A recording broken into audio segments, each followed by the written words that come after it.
is Joe Kita. I'm the editor of the Fresno Bee, and I'm here today with the mayor of Fresno, Mayor Lee Brand, and also Tad Weber, the Bee's opinions editor. And thank you very much, Mayor, for joining us. I know it's been quite a busy day for you, and we've been trying to get you booked on this for a while, and it turns out today was a pretty newsy day and a lot of stuff happening in your world. And so what I'm going to do is kind of moderate this discussion. Tad is going to ask a few questions to get things started off. And then what we'll do after that is we will start to take questions that are posted in the comments. And so I'll be looking through those. And then when we see a few that we want the mayor to answer, we'll put them up on the screen and we'll have the mayor answer them. So again, welcome. Thank you for joining us today. I know it's been a busy week. It's been a bit busy year. Yeah, absolutely. All right, Tad. So why don't you kick us off, and then we'll go into the comments as they appear, and we'll ask those questions. Sounds good, Joe. And again, welcome, Mr. Mayor. Okay, so today you announced that the sheltering order that began in March is going to extend all the way through the month of.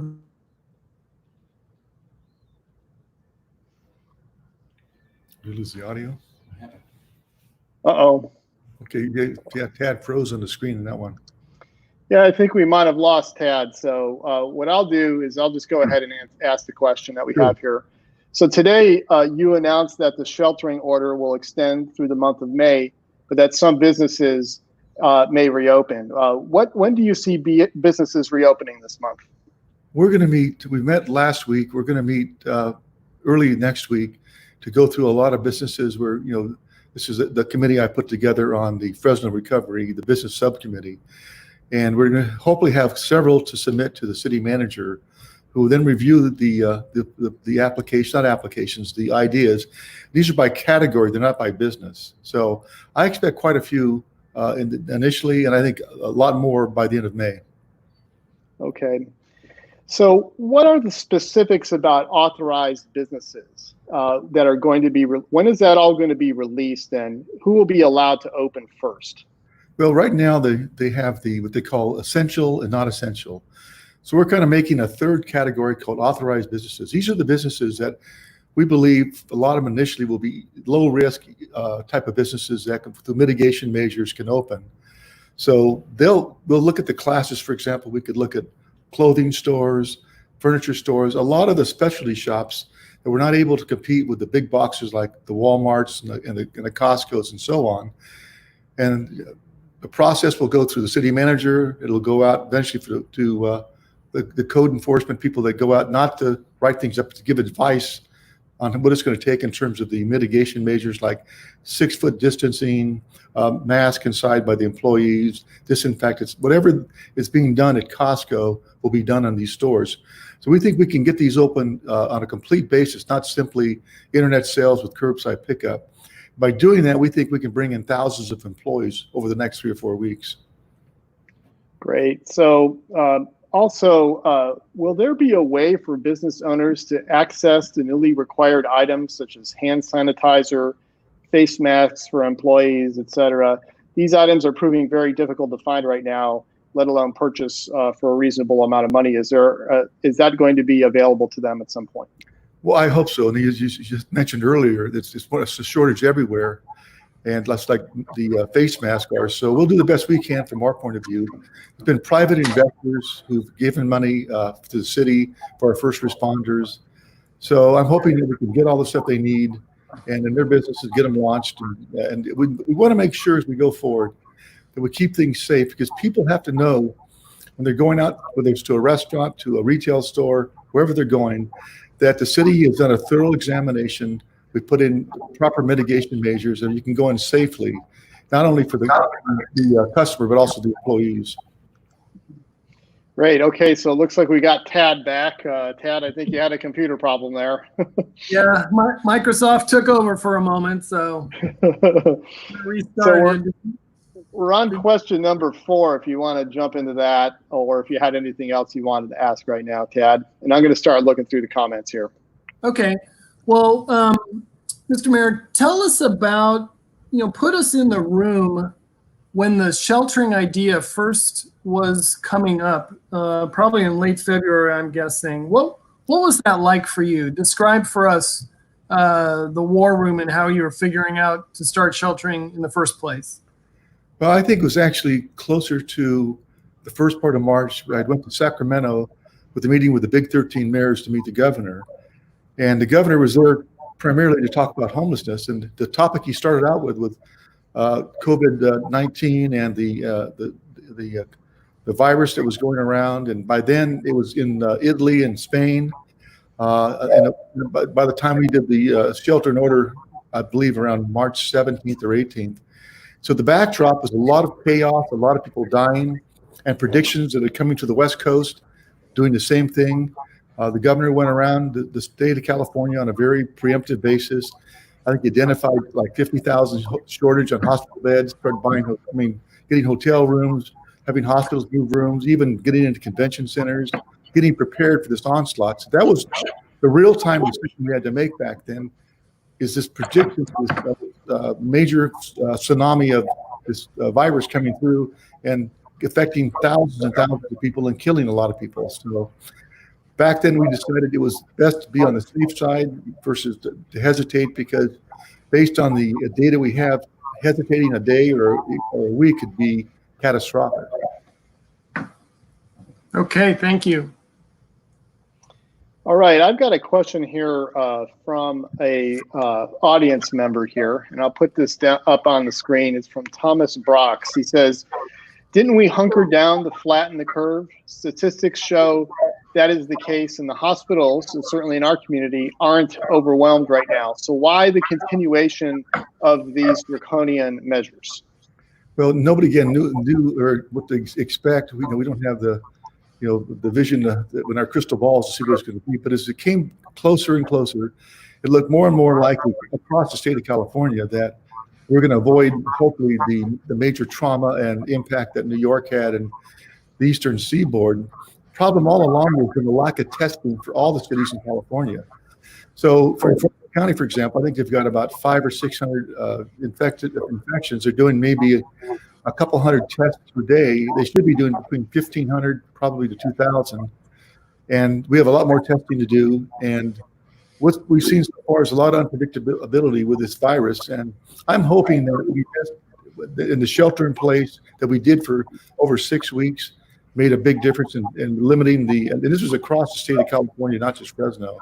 All the mayors took a good lead on this, and the governor did too. So we're going to watch it. So our order can be changed from day to day and week to week.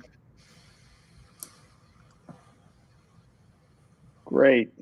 All right, I've got another question here, and I'll put it up on the screen. Where is it here? This is from Maricela Ordonez. If the shelter-in-place order in Fresno is lifted before it is lifted in the rest of the state, how would that affect businesses and people in Fresno? Well, first of all, if we lift the one that Fresno has, like we'd let it expire on May 6th, the state mandate would prevail. The state is on an indefinite timeline. So the reason I chose to extend it was to give us control. For example, under essential businesses in the BEAR guidelines, state and federal, they identify about 8 or 9 different categories of essential businesses. The city of Fresno has identified over 80, so we've been much more lenient and a broader view of trying to get as many people back to work as possible. So again, if we dropped ours tomorrow, it would still be here by the state of California, and the state of California can decide whether it wants to relax the standards, which we hope it will shortly. There's talk of making regional decisions where we could ask, being Fresno County or maybe the Central California, claiming that we have a different situation here. We have less infections, less of a threat, and ask us to basically be treated differently in terms of lowering the baseline on the shelter in home statistics. But one of the things they are concerned about is, let's say in Fresno County, we're doing really good. We lower our statistics. We all know right now that Tulare County has a lot of bigger problems. So what's prevents, if we relax everything in Fresno County and somebody starts, they're going to travel between county to county, city to city. And that, I don't know how you answer that one. But I think I would like to see it as soon as possible, done in a safe way, where we can incrementally start bringing business back, improving lifestyle changes for everybody getting bored to death in their shelter at home, and try to go back to a normal as best we can. Great. Well, we got a lot of questions coming in, but Tad, why don't you pick up one now, and then I'm going to sift through these and choose a couple more. Sounds good. So I had the opportunity today to go through the new order that will take effect next week. And it notes that city parks will be closed for Mother's Day weekend and the Memorial Day weekend. So, Mr. Mayor, tell us about that and why that is. Well, there's a concern like there was at Easter time that people will kind of let their guard down. And a lot of people go out to Woodward Park or Rotary Park or whatever park they go to. And you'll get people close together. And you've seen some incidents around the country, and like at a wedding in Mendota, when people get together, and this is the potential that the COVID virus 19 has, is that it can be very deadly in crowds. Also, between now and then, we have the option every single day to make adjustments to our executive orders, or I'm sorry, these emergency orders. And it could be possible that as we get closer to, say, probably not Mother's Day, but maybe Memorial Day, if we're doing really well, that could change. But it's a precaution right now. Okay. And weekends only. It's not for it expires after the weekend. Thank you. All right, Mayor. Here's another question. This is from Gio. It says, I'm over 65, I'm in good health, and I'm not in a care facility, and he has a great job, but he's lumped in a category with really old people. Why am I lumped in, and when can I get back to work? So maybe talk a little bit about the 65 and up, and is there anything new on that? Well, I'm 71. I think I'm in pretty good shape, and I'm in the same category. I think it's based on national statistics on the people most vulnerable to getting the virus. And it's also, I think, across the country, roughly about 20% of the victims, the ones that actually died, were between 20 and 44. So it's not exclusively older people, but I think the focus is on people with like diabetes and certain medical problems that may be more vulnerable.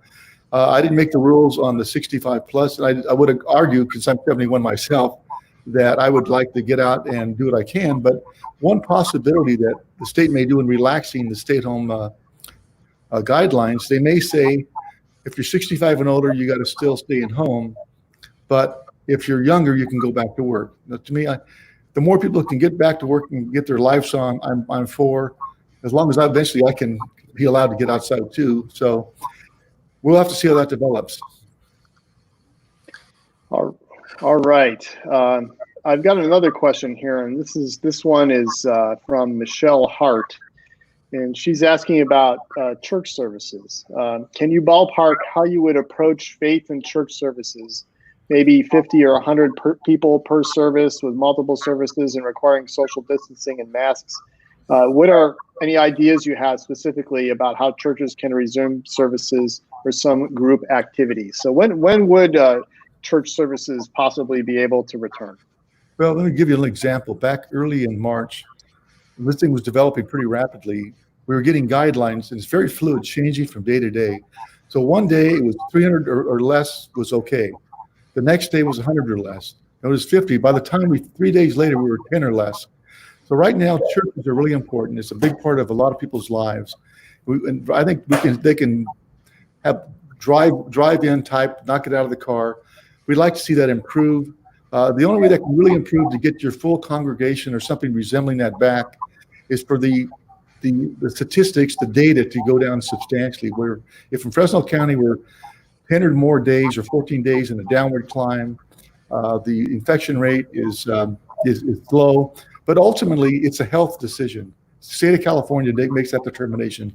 I don't have that ability to do that, other than to lobby for and request that those people in Sacramento do whatever they can, and that's part of getting back to normal, is getting back to your church and the activities involved in that church. Great. Okay, Tad, why don't you ask a question now, and then I'm going to go back and look through comments. We're getting a lot more in now. Okay, Mr. Mayor, my 91-year-old mother lives with me here in my home, and she's very eager to get back to having her hair done and her nails done. So what's your ballpark on the personal care industry functions getting back to normal? Well, I really feel sorry for the people that are in the salon business, haircutting. My father was a barber, so I know there industry's putting information out, trying to find solutions, mitigation measures to implement, because you see one person at a time. But again, almost all these things are going to be by the state of California to their health department. But I would hope that we could find a quicker way to move people that are in that industry, who rely on that income, who they no blame to themselves. They're in this situation. And I know in Congress, they added self-employed people on for unemployment insurance. So many of those things, again, are subject to state approval. My job is to lobby on behalf of those groups and encourage the state to go as fast as they can safely go. Great. Okay, so the next question here, and we've had a few along these lines.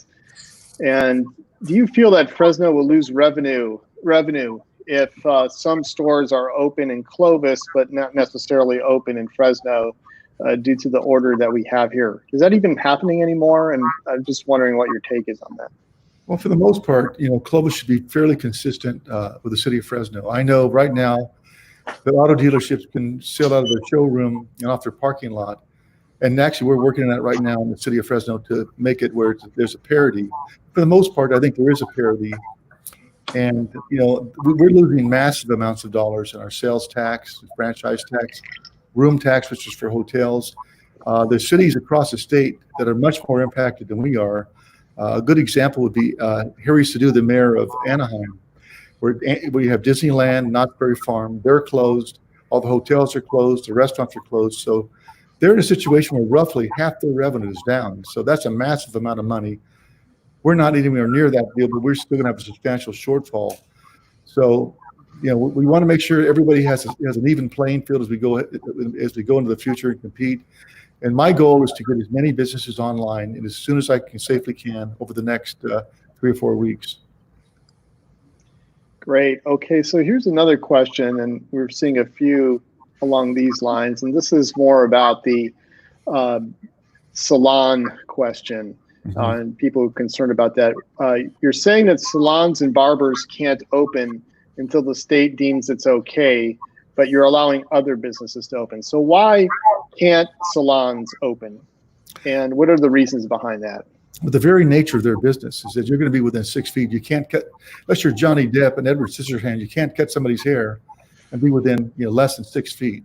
The same is going to apply to other things like physical therapy, chiropractors, massage therapists. There's a lot of industries that are really vital. I know, to me, going to a chiropractor or to a physical therapist is really important. And in some cases on surgeries, where you have to have that physical therapy, I think it's deemed essential, but it's harder to get those things done.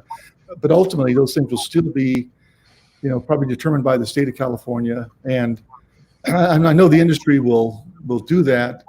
But it's like gymnasiums. They're going to be really high risk. And then everybody wants to go to a gymnasium and try to, and they have workout routines, but the very nature of that business makes it really difficult to do it. And let's take an example of one that's easier would be if you're a retail store, you're not getting that close to people.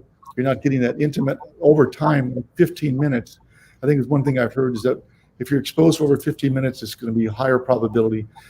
And I know there's a lot of smart people out there and scientists who put all this stuff together. So what I typically do, I defer to the medical experts or the health officials at Fresno County or the state of California to try to find solutions and set the standards. Okay, here's another question, and this is from John Spearman. And we've got a few along these lines, as you could possibly guess, saying that the quarantine is not constitutional, saying that it can only be applied to people individually. And so, how is this order enforced, and how is it legal? And maybe you could talk a little bit about some of the powers that the mayor and the governor have, and how it's being applied here, and how it is something that is constitutional. Obviously, you saw the protests at the Capitol today, people saying that the actions that have been taken by the governor are unconstitutional. So it's kind of a broad question, but what's your take on this? Well, and first of all, why is it okay? It's not a quarantine. Quarantines are when you identify specific people that have been exposed to a virus and you actually put them in one room. So shelter in place, but you can still go out and drive to the bank. You can go to if you have an essential business, you can go to work. You can go to the grocery store. And I believe in the as far as the governor, it's in the state constitution. If you go back to the pandemic in 1918, there's a lot of parallels of what happened back then, where certain cities would be more effective than other cities, but it's probably vested in the state constitution. Where the city is, I think it's in either the city charter or municipal code that gave basically when an emergency order is declared, it makes the city manager the emergency service director with broad powers, including you can comment your hotel rooms and property and so on. We've tried to be as least invasive as possible and not to step on anybody's rights. Anything that was negotiated with hotels was done at fair market value. Nobody was coerced into anything. But I sympathize with protesters, and nobody likes to be out of a job for 3 or 4 months. Nobody likes their business to be cut and stay in their house. It's very frustrating, and I understand, and they have their First Amendment rights. But again, it's not a quarantine. I believe there is in our Constitution the power that the government can do. You can also look back to World War II and gas rations and lights and a lot of other types of things that went on during emergencies.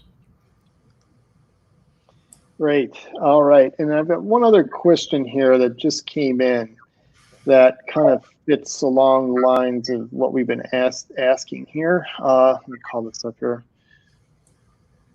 Where is it? Oh, here we go. This is from Michelle Sood. Can you talk a bit about how people can safely see parents, siblings? Is this restricted right now? And she has a disabled sister who she'd like to see, and imagines many have close family members they'd like to travel to visit. So are there any restrictions around that? To my knowledge, there's no restrictions on seeing family, with the only parameter being if you have something at your house, it can't be more than 10 people. So if you're going to go, I remember when we did the Easter closing, I had some people call me or text me or email me, and they'd say, can I go visit my mother-in-law in Madera? Of course you can. It's the only thing it's prohibiting is if you're getting large groups of people. You're going to have a backyard barbecue and invite 100 people. That can't be done right now. But seeing relatives and children and grandparents is certainly fine, unless the grandparents are in retirement or nursing facilities that may have restrictions. But I would encourage people to always stay in touch with your family, and there's no harm, and there's it's perfectly legal and acceptable. All right, Tad, over to you. Tell us how much you're talking to the county public health officer. Is this a daily conversation that you're having to stay up to date on the data? Well, this actually goes back to earlier in the year, and probably January, February, when this virus first surfaced. Our city manager and a management team met on almost a daily basis with the county CAO, the county health director, and county officials. And that relationship got tighter and tighter as the coronavirus developed into March and into April. And there's still a major component of what we do. All health decisions really are going to, like I mentioned earlier about opening new businesses. So ultimately, the county health has the authority to say this meets, the reasonable expectations and mitigations to make it safe to open. And everything is data driven in terms of where we go.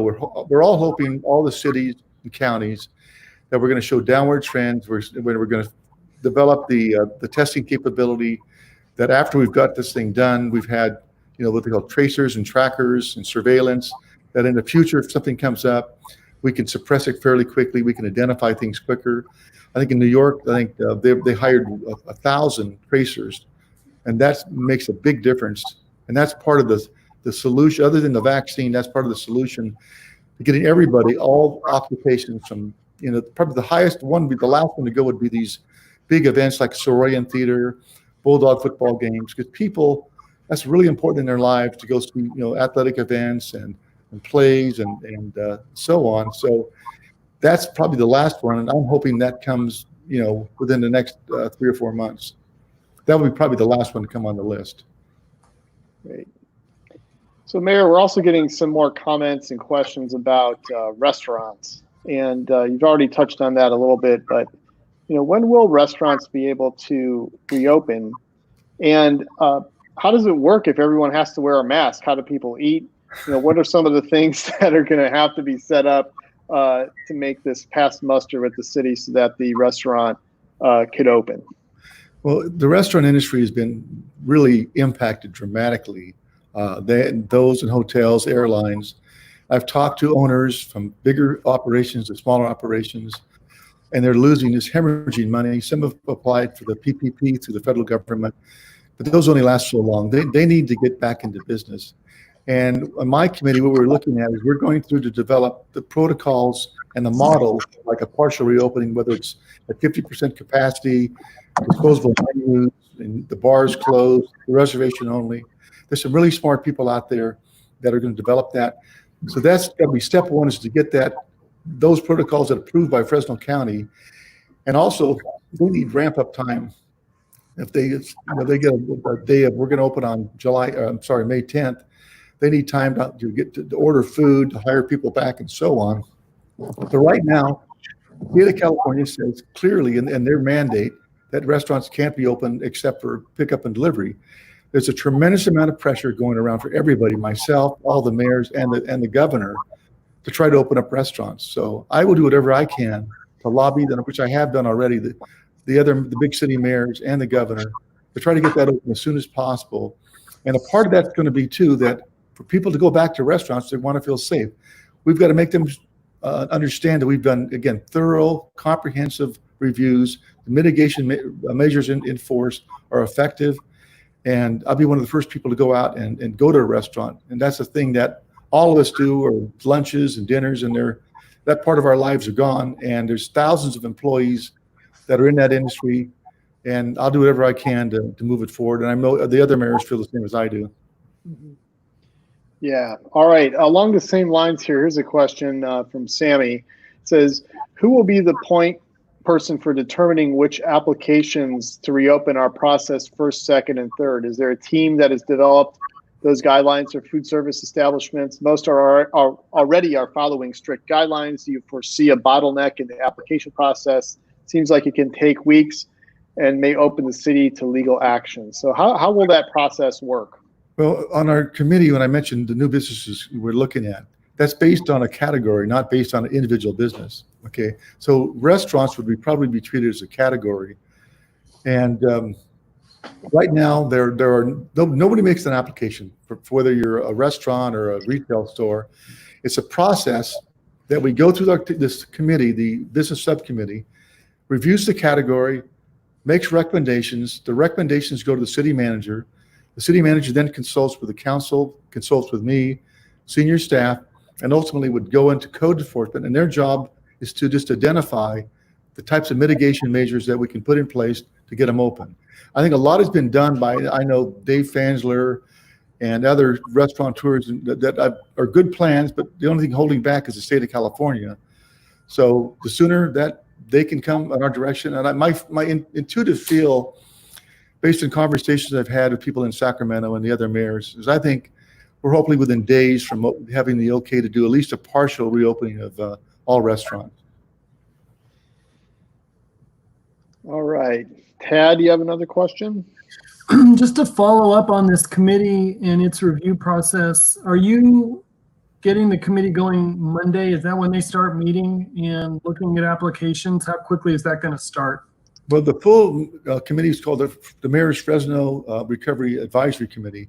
Roughly about 23, 24 people, maybe a couple extra advisors, met last week. I believe we met on it was Monday or Tuesday. And then we divided into subcommittees, one on business, one on health and healthcare, other on education and training. And these schedules are for all of us at City Hall. We got skeleton crews. There are people working 13, 14 hours days, sometimes 7 days a week. I'm starting my mornings at 6, 7 in the morning till 10, 11 at night, 7 days a week, whether you're home or at your office, those things going. So we should have had to the meetings. Subcommittee should have had their meeting Friday. We're going to schedule those again next week. And the goal is to have at least 2 meetings a week and fast track this committee because it's easy. I've been on so many committees over the last 13 or 14 years, and they can start out strong and they can bog down and just go on and on and on. The intention on this one is to move really rapidly because the stakes are too high in terms of the financial well-being of many of our business people out there. So I will push it as hard as I can. And again, it's coming from 3 angles. Again, the business angle, and that's the one that is primarily going to go through this committee to review that. This includes some business people, finance people, and different points of view and different occupations. So that one is going to be, I want things measured by the day, not by the week. Great. Okay, I have another question here that this is from someone who is a dental hygienist, and she said that currently dental visits are emergency only. Dental hygiene obviously is a high-risk job. If she understood the governor correctly, high-risk jobs will return in months and not weeks, since they'll be open in phase 3.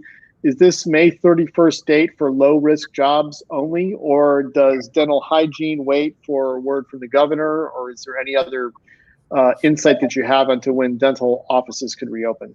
Well, the federal guidelines identify like teeth cleaning and like eye exams and getting eyeglasses as not essential. And I personally don't agree because I can't drive my car without having corrective lenses. So I think if I woke up one day and stepped on my glasses, I couldn't even drive my car technically or get to work. I believe glasses are essential. I believe teeth cleaning is essential too, because if you don't get your teeth cleaned on a regular basis, you're going to get bacterias and further more invasive types of problems with your teeth. So I'm still working with the city attorney on that, trying to see if we can get that reclassified. If we get it reclassified to an essential, then there'll be a series of mitigation measures that they can go. But they have the same problem because you're right next to people. Although when I get my teeth cleaned, they've got smocks, they've got rubber gloves, they've got a face shield. So that's something we're gonna have to work on. And I would say sooner than later on those two, both eye exams and dental cleaning. All right, Tad, you're up. I think people have a lot of skepticism about the governor, certainly down in Huntington Beach right now. So you've been interacting with him a lot as a member of the big city mayors. Do you think Newsom really wants to reopen the state? Where does he stand on the scale of reopening? Well, again, going back to February and March, he was one of the few governors that took a proactive approach on this entire COVID-19 virus. He identified the hospitals, he identified the equipment, he went out on testing, and he's in, and like I said, we're in a position now, we were expecting a tsunami, and it's a lot less by thousands and thousands, which is good. And I don't think he's adverse to opening businesses up at all. I think he's getting tremendous pressure. I know the Restaurant Association has a really powerful lobby. The other business groups do. And again, the big 13 mayors are really probably the most powerful lobby in California. We represent about 11 million people. And if we were a state, we'd be probably the 9th or 10th biggest state in the United States.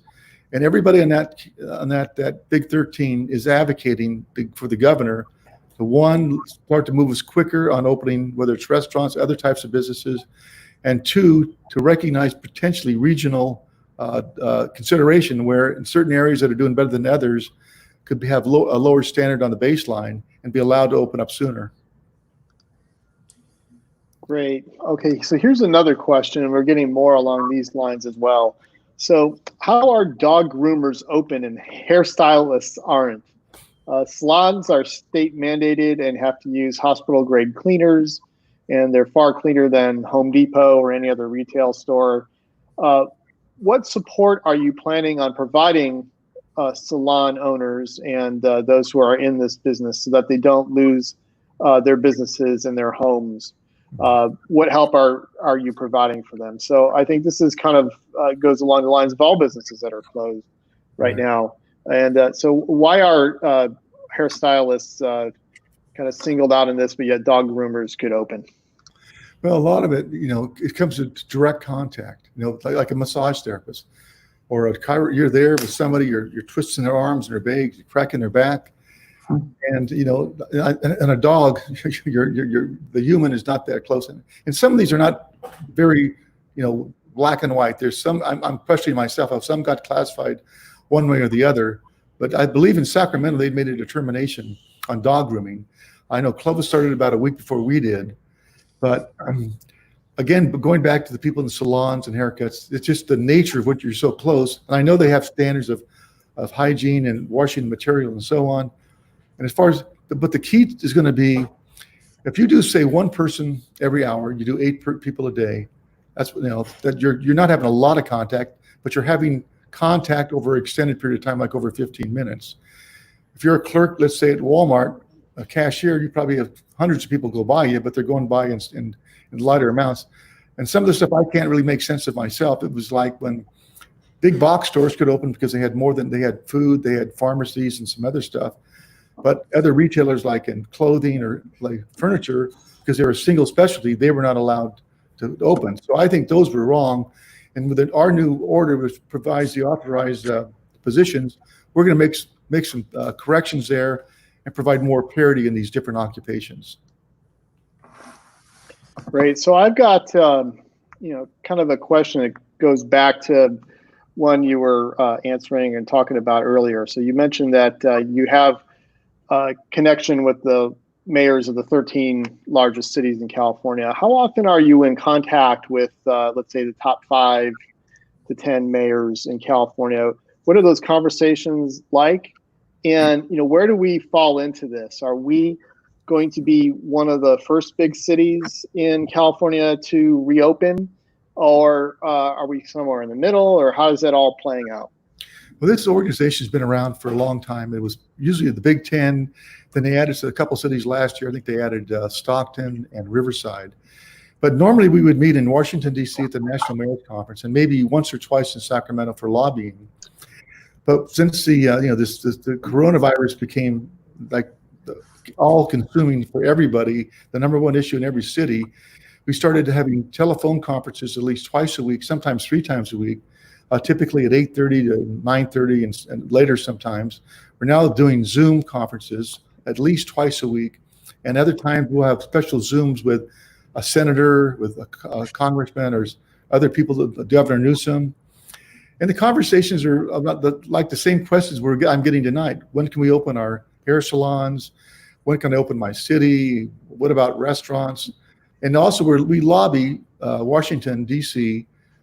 During the CARE Act to get money for the cities. So all the cities with populations over 500,000 like Fresno, we were one of like 39. We had a direct allocation of about almost $92 million. So that's a lot of lobbying by a very powerful group in California. And we've got other things we're working on right now, because the thing that is on everybody's mind in all the cities is that the huge amount of revenue shortfalls we're facing. Preliminarily, Fresno is roughly $40 million, and that could be higher depending on how things develop and how fast they return. So we're at lobbying Washington for some help on that. And I think we'll get some results here shortly. And being a member of this is a definite advantage to the city of Fresno, because, for example, we were one of the top 39 cities under 500,000 didn't get a direct allocation. They will get something from the state. I don't know how much they're going to get, but some important things have been done. We've lobbied for assistance for renters. I've lobbied for assistance for landlords, because one of the concerns that I have is kind of a cascading effect. If we continue going where we're going, and particularly in commercial and retail real estate, where a lot of tenants, they just can't pay, and the landlord can only go so long before they meet their mortgage payments, and eventually they may default. And I remember the Great Recession not that long ago, about 10 years ago, when I was on the council, and you're getting residential foreclosures, commercial foreclosures, and conceivably bank failures too. So we could go from a recession to a depression, and that's what I don't want to see. And I think that's why there's a big push by the cities to the governor, open sooner than later. Don't bring that timeline down. Again, based on conditions that are considered safe, and we're not going to go, because if we go too early and make a mistake and it comes back again, we'll wish we did it right the first time. But again, nobody can say that for sure. Everybody speculates, just like all the experts out there. But we can only go by the data we get and the experts that we use to give us advice. So, Mayor, earlier this week, Councilman Mike Carbasi held a press conference, and one of the points that he was trying to make was Big box stores obviously are open. Home Depot's open. Target's open. They're selling items that maybe he would sell at his store. So how are they allowed to stay open and some of these other small businesses aren't? Well, they identified these essential businesses, and this is across the country. The Walmarts, the Costco's, and Targets, and so on are identified because the concept is to make as few trips as possible. So if I take a trip to Walmart, I can buy my groceries, I can go to the pharmacy, get my gardening supplies. So in theory, instead of taking 3 trips, I'm taking 1 trip, because everything's based on a math problem. The more times I go out and have interactions with people and places, I'm exposing myself. So the fewer times I go, that's why the shelter in place. You stay home, you see fewer people than you normally see, make fewer trips than you normally do. And that's how that determination comes. Now you could go to Walmart and say, okay, just wall off your pharmacy and your groceries. Well, that can't be done. Otherwise you're laying hundreds of people off. But I saw the inherent lack of parity and fairness in that. So what I put out today in the emergency order is that we're creating this new classification. We'll pick up a lot of those types of called single specialty vendors. And again, using clothes, antiques stores, furniture stores, all kinds of retail operations. This will give them the opportunity to compete, and not just simply internet sales and curbside delivery, but open your doors. But you're going to be subject to the same provisions you see right now in Costco and Save Mart and the places that are open. So hopefully we're going to remedy that problem, and more importantly, bring hopefully thousands of people back and hundreds of businesses back. And then not only does it benefit the people and the businesses, it's going to benefit the city economy, because we need the sales tax and the other taxes that come with that. Great. Here's another question from the audience. This one is: the Bay Area has let swap meets open as part of their new revisions, open air markets. As a vendor who has been unable to sell anything and earn a living since March, are there any plans for swap meets to reopen in Fresno anytime soon? I don't believe there's any in Fresno. I think the one that's open is in Fresno County. So I believe it's still open, but that's I think Cherry Auction is a Fresno County issue. So I saw a comment about a couple of days ago about somebody who went to the River Park farmers market, where the comments were, there's people everywhere, there's big crowds, they're sitting next to each other, nobody's doing the 6-foot social distancing. And why does that happen? You're going to find examples like that. And we can't be every place at every time, but everything we do, like what we did today, from the mask, is based on voluntary compliance. We simply don't have the resources to enforce, walking across the street with too many people, being out at the park at the wrong time. And we want to have a reassuring hand, not a heavy hand. I don't want to give people tickets for jaywalking and being too close to the next. We just wanted to warn them and advise them to be safe and to practice these kind of the social distance rules. So, Mayor, I was wondering how is the city staff holding up through all of this? Maybe talk a little bit about the police department and the other department, and public safety, fire department, and the other departments in the city. What's happening there? Is there anything new? And how are they holding up through all this? Well, City Hall is pretty much closed to the general public. And we've got a skeleton crew in most departments. There's people like 65 and older that are at home because of the stay-at-home shelter. There's some people that work out of their homes. A lot of them work out of their homes. We try to find ways to make it more efficient. Our first responders have always been at the front lines on normal criminal types of activities. And we have, this state judicial panel, council, gave the okay to release all the prisoners out of our jail. So we have 500 more people in jail that are out on the streets of Fresno that I know, talking to Chief Hall, are presenting more problems to his department. And that was another reason we chose to do our own shelter at home ordinance, because the state one, as my understanding, would lean primarily on law enforcement. We can't have law enforcement people giving people tickets because their stores open too late. They need to focus their efforts on the criminals who are out there selling drugs and gangs and shooting people and robberies. So we're stretched to the limit, and there are people on our teams that are, I'm not exaggerating, they're there 12, 13, 14, 15-hour days, sometimes 7 days a week. And for those people, there's no overtime. All right, Tad, over to you again. Okay, great. A colleague at the Bee, Brianna Calix, has posted on Facebook a very good question, and that is, if you could pull back for a second, Mr. Mayor, from the emergency that's in front of us and think about the bigger economy months down the road. Is there a chance to transform the economy so that it works for disadvantaged groups? Is there any talk about implementing the DRIVE initiative in this process and prioritizing racial inclusivity as we work to figure out a new normal? Well, all of us, 6 weeks ago, we had a normal life. We went to restaurants, we went to school, we went to work. And now we're almost in to me, a surreal world where it's our total lifestyle has been upside down. And in a matter of a few months, people's financial fortunes have been dramatically altered. Both a lot of small people that, wage earners, hour to hour, small business people, and, landlords. There's a lot of people facing some economic crisis on this deal. And so things that were out before on the radar, like the DRIVE, is certainly a major push citywide. I think those things will come back, but probably later in the second half of the year. My goal is to get us back to normal as soon as possible, and then the sooner the better. And nobody knows exactly when. But my best guess is I'd like to see, again, like the lower tiered occupations like hairstylist and large venues like the Bulldog Stadium and the Soroyan Theater. Hopefully get those things back.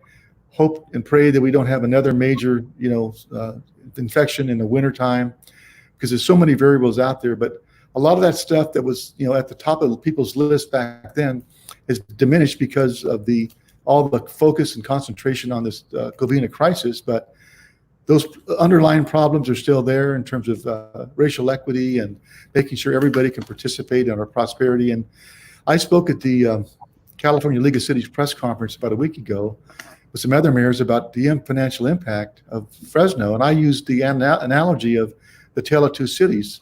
6 or 7 weeks ago, Fresno was about 5% unemployment, the lowest in our history. We came off of 3 years and we'd created over 18,000 jobs. Our credit rating was A+, had the biggest reserve in the city's history at almost $35 million. Restored, staffing to pre-recession levels, adding police, fire, parks. We were really doing very well. And then 6 weeks later, there's a huge hole in the budget. It could get bigger. The lives of many people have been changed. So one of the focuses of my recovery committee is the initial phase is to get as many people back in their business and people employed as soon as possible. Once we get past that initial stage, which includes lobbying, getting funding for job training, financial assistance for small business. And that's why I brought Mayor-elect Jerry Dyer involved, because Jerry's going to take over on January. So I made him my co-chair on the business committee. He needs to be there from the inception to see as we go through the year. As we get to the end of the year, my hope is that we have the environmental impact report that's being done in Southeast Fresno, have that done. Despite everything that's going on, there's still people inquiring about moving their business to Fresno. I'm talking about, e-commerce, light manufacturing, mainly in the industrial area. We can bring on thousands of jobs still, because in my opinion, we're probably going to lose some thousands of jobs in retail and restaurant on those people that simply couldn't make it. So I have an obligation to find the jobs to keep people in all segments of our society, no matter where they live, decent paying jobs with benefits, and have a decent quality of life, and share the prosperity across the city. So we can't just be focused on just the present. You have to look beyond the horizon. We're going to get past this, but we have to find a way to restore our economy, the entire economy of Fresno. Great. Here's another question, and we had a lot along these lines. With only 7 deaths in Fresno County, how can we justify the extension when he says, it's proven more people will die from rising unemployment rate due to suicide, substance abuse, and poverty. So obviously there's this huge economic toll that is being taken from all of this. How do you weigh all of that? Well, those are very good points. I look at both sides and I see the argument on that side. And the only thing I can say is that because of the lack of testing, or not the shortfall in testing, I think we've tested 500 or 600 people that were infected in Fresno County, but there's thousands of more people to be tested. and unfortunately, some other people are going to die. I think another person was added to the list today. And, you know, whether it's 10 people or 50 people, they're all somebody's mother, father's grandfather. And those things we can control, we have to control. There's things like I've heard it. Well, so many people die a year in automobile accidents, but those are random events that I can't control. But it's a point well made. You've got to reach and take a look at that and proportion it out. And it's clearly with the growing impact of the economy, that's got to be balanced out with those figures. And I think as we go forward, and hopefully we're successful, we maintain, and lately they've been shooting up at Fresno County, but they shoot down, and that's going to make my job easier to justify a more aggressive approach to say we are clearly in a position where I think we've got the control of this virus. We need to now focus our efforts almost 100% on growing the economy. All right, Tad, we're down to about 9 minutes left. So I'm going to ask you to ask another question. And also, if you're watching and you want the mayor to answer a question, you got a few more minutes here of a chance to do that. So go for it, Tad. Okay, so if your legacy was written today, Lee Brand, as mayor of Fresno, what would it say about how you've led the city through this pandemic time? Well, I've never got elected to have a legacy. I came forward about 12 years ago on the council. Never thought I'd get past one term. I did 2 terms, ran for mayor as an underdog and won. So, and even initially, never was certain I'd do 2 terms. So I'll do 1 term. I think I did a lot in my combined time on the council and the mayor in terms of financial management and writing many legislative matters that have dramatically changed how the city operates. And that we judged by history on this deal, because if you could say we've only have 7 people dead in a relatively low amount of infections, I could argue that because of the aggressive shelter in place policy we started early with other cities across the state, that probably made a difference. Now, can I prove that and give them out? No, I can't. I have to make decisions in real time, and we don't have the fortune of looking back 6 months later and say, I wish I would have did this or that. I did my best. My heart was in it. I generally feel sympathy for people that lost their jobs, for businesses that are suffering. And then my remaining days here in City Hall, I'll do everything I can do to try to remedy all these problems and get people back to whole as much as possible. But I just do the best I can as a human being. And with the grace of God, we move on, and my life goes on, and hopefully there'll be, I'm sure, people that love me and hate me, but that goes with the territory. So I think there's no doubt that what has happened in the past few months have been some of the most consequential steps that any mayor of Fresno has ever taken. Obviously, it's affected everybody's lives. And you've had criticism for that too. One of your council colleagues, Gary Bredefeld, has said that you're an authoritarian. How do you answer that when you hear that? And I know that he's not the only one who feels that way. So, what is your answer to that question, to that label? Many names have been called: Dr. Brand, the authoritarian brand, the dictator brand. Anybody who knows me knows that's not my nature. And I'm a very humble person. I take my duties to heart. I'm not out trying to run for anything else and I'm not trying to build a legacy. People can make their own judgments, but I know who I am and what I've done. I've never done something that I didn't feel was the right thing to do. And when you're one of 7, it's a lot easier to criticize the one person who takes the full weight of that decision. And taking decisions doesn't always make you take the one where the most people think it's the right thing to do. You do what you think is the right thing to do. And I can live with myself and sleep at night and hope I did the best. And I realize that no matter what I do, I'll make mistakes along the way. But I always did what I consider to be the right thing. All right, Tad, over to you. Is there some quick advice you could give our online audience, especially business owners, small business people, how they can use city resources to get money to help themselves? Well, the city had a grant program about, I believe $750,000. In the money we have from the CARE program, One of the authorized expenditures are more grant funds. So I know the council's considering another round of that. The problem is if you have to pay $10,000, you got $1 million, it's only 100 people. I think there's over 20,000 small businesses out there. So in my opinion, we need to take a look at all types of things we can do that maybe give us the best leverage, the best return on our money. So grants may be one of them. There may be other things we can do too. One thing we're considering is to use some of that money to maybe buy, test, and accelerate the testing in Fresno County. Now the county's doing that, but a lot of private people have donated too.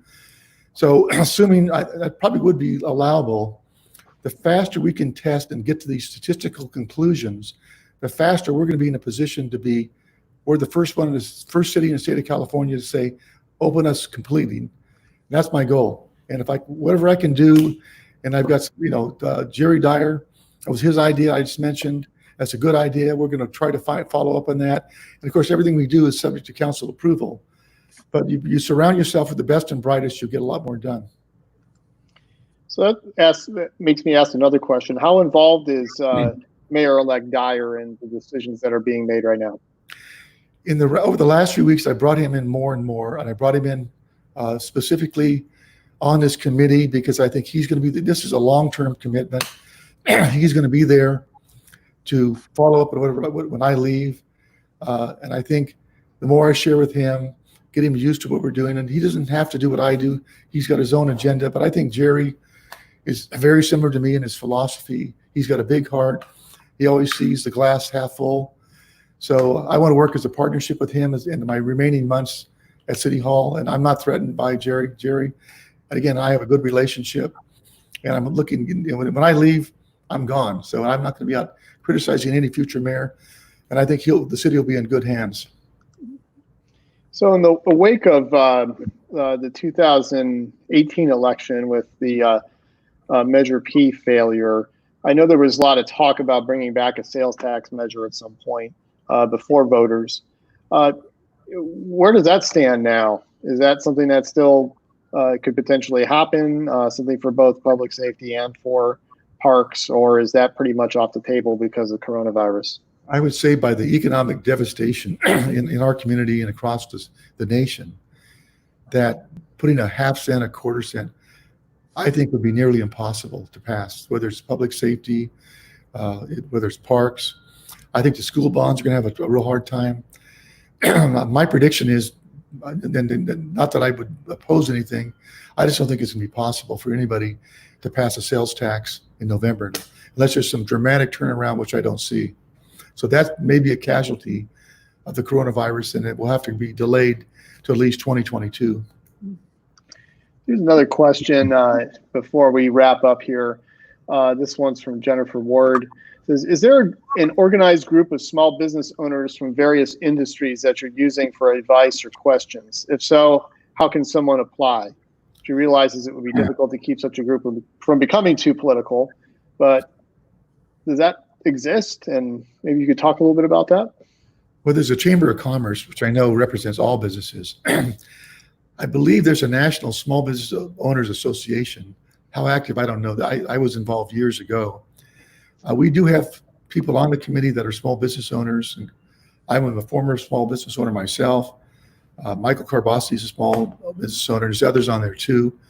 And just because you're not on the committee doesn't mean you can't participate and have an input. So when we're reviewing certain items, if somebody wants to contact me and say, I'd like to speak on this, I'd like to offer this idea, I'll take anybody's idea if it can further the interest of the city of Fresno. Great. All right, Tad, you've got our last question before we wrap up. Okay. Well, as you saw, there were big protests today up in Sacramento and Huntington Beach. Are you afraid? Do you anticipate protests happening here in Fresno? There may be, and I don't. People have their constitutional rights to express their frustration, and I clearly understand the frustration of people out there. It's really difficult, to upend your life, like we have. And it's one thing to go for 1 month. Now we're going to second month, a third month. It can't go much longer because there'll be nothing left, in an economy to keep us going.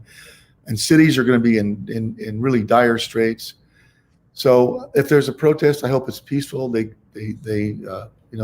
get their message out, and I listen to what their message is. Other politicians will listen to the message, because I know up and down the state of California, I think even in Sacramento, I talked to Senator Borges today, and he told me there's no consensus in Sacramento. It's not even by party. There's people, different sides of the aisle, and different opinions on, focusing on, taking care of the virus and trying to reopen business and what comes first. And so there's a lot of people weighing in, from the legislature to the governor to the cities. Ultimately, it's going to be the governor who will determine how fast we as a state or we as a city can come out and recover quicker. And I will do whatever I can from my point of view within my powers, either to lobby or directly, like we're doing today with opening more jobs, to get us further along and reduce the problem and bring us back to a normal. Great. Well, here we are, just a little bit over an hour. So thank you so much, Mayor, for joining us. I know there are a lot of questions that we were not able to ask, but it was a nice, fun conversation here. We tried to get as many of them in here as we could. Another point of order here is that this video will reside at the Fresno Bee's Facebook page. So if you want to watch it again at some point, it will be available there to watch in its entirety. Anything else, Tad? I just really appreciate you taking part, Lee Brand, and thank all the online audience for its participation as well. Well, thank you for having me, and hopefully hope and pray this city can move us and the rest of the nation towards people back to work, back to school, back to a normal life. Believe me, nobody wants it more than me. Thank you, Mayor, and thank you for taking your time here today. We really appreciate it. I know the audience does too. Thank you. Thank you for having me.